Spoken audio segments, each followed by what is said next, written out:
Mechanics lien statutes vary state by state, and wherever you are, you'll want to be really careful to ensure your lien is filed correctly. If you're trying to file a mechanics lien in Illinois, keep watching to be sure you get all the details right to file a valid mechanics lien. The first step is to check if you're even eligible to file a mechanics lien. In Illinois, most parties who provide any labor or services have the right to file a lien, but the materials must be attached or used in the construction.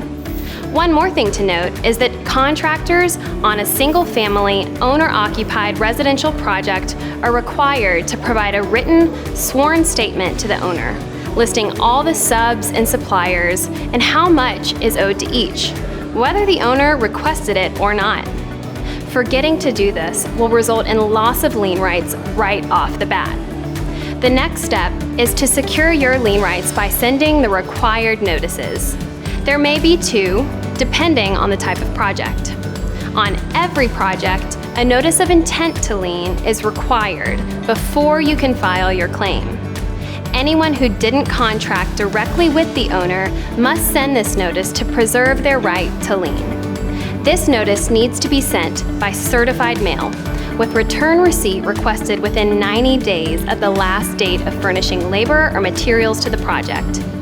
This notice can be sent late, but it will only cover work or materials provided in the preceding 90 days.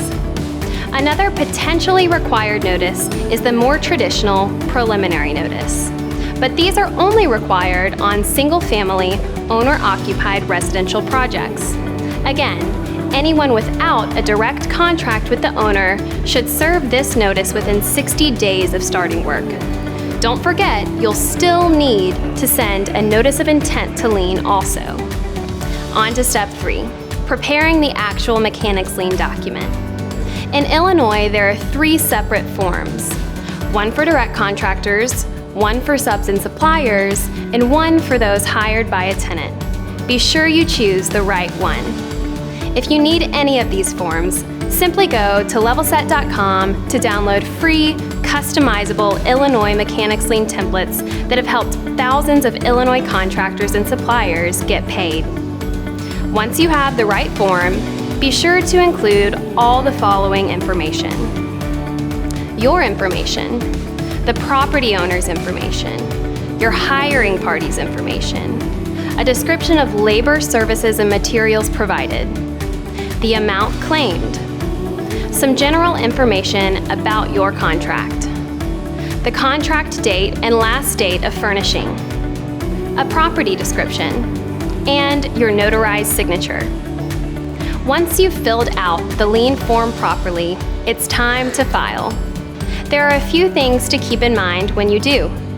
In Illinois, there are technically 2 different deadlines to file your claim.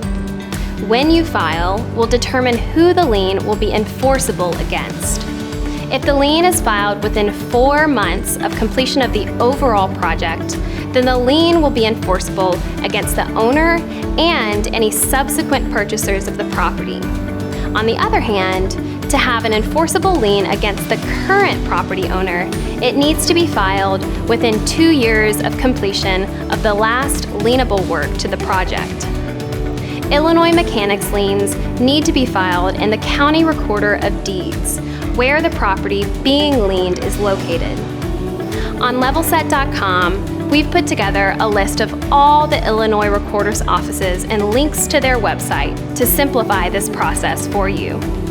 Be sure to contact the office ahead of time to be sure you meet all the county-specific requirements. Also, keep in mind that many Illinois County Recorder offices offer electronic recording as well. If you are direct contracted on one of those owner-occupied single-family residential projects, another notice needs to be sent that a lien has been recorded. This notice needs to be sent to the owner within 10 days of filing. You can deliver this notice by mail or in person.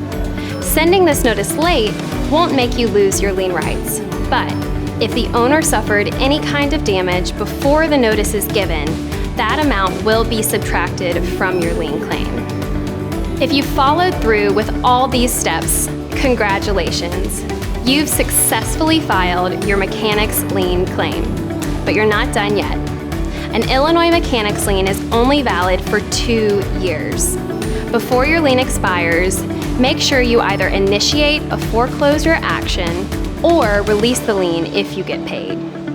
If you're not getting paid but aren't ready for a foreclosure action, one option is to send a notice of intent to foreclose. This acts as a final warning shot, basically saying if you don't get paid soon, you're ready and able to file a lawsuit. You can download a free notice of intent to foreclose form on levelset.com. I hope this video has been helpful in your lien filing process. Please subscribe to our channel if you want to see more construction payment videos. Leave a comment down below and tell us about your experience filing a lien in Illinois. If you have any other questions regarding Illinois mechanics liens or any other construction payment issues, you can always visit levelset.com for free state-by-state resources and forms, talk or live chat with one of our payment experts, or get free construction payment help from experts and lawyers. And remember, payment help is here.